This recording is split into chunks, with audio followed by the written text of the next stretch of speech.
Judging by what you write me, and by what I hear, I am forming a good opinion regarding your future.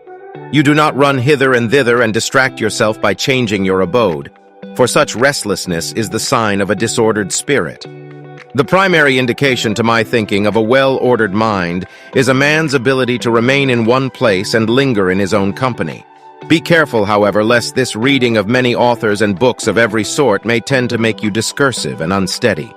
You must linger among a limited number of master thinkers and digest their works if you would derive ideas which shall win firm hold in your mind.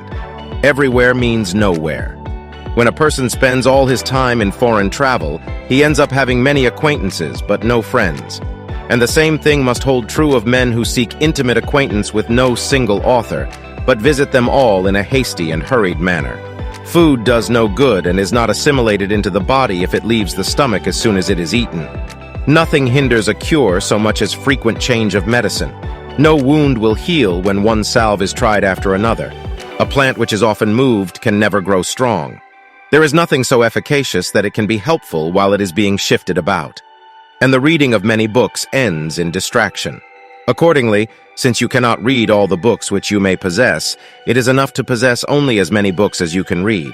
But, you reply, I wish to dip first into one book and then into another. I tell you that it is the sign of an overgrown appetite to toy with many dishes, for when there are many varied choices, they cloy but do not nourish. So you should always read standard authors, and when you crave a change, fall back upon those whom you read before. Each day acquire something that will fortify you against poverty, against death, indeed against other misfortunes as well. And after you have run over many thoughts, select one to be thoroughly digested that day. This is my own custom. From the many things which I have read, I claim some one part for myself.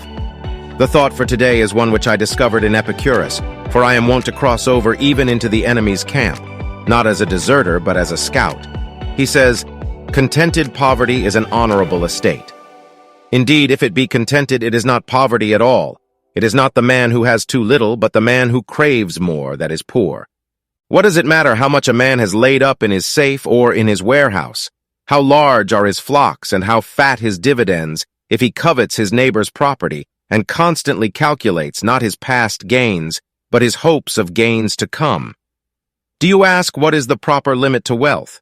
It is first to have what is necessary, and second, to have what is enough. Farewell.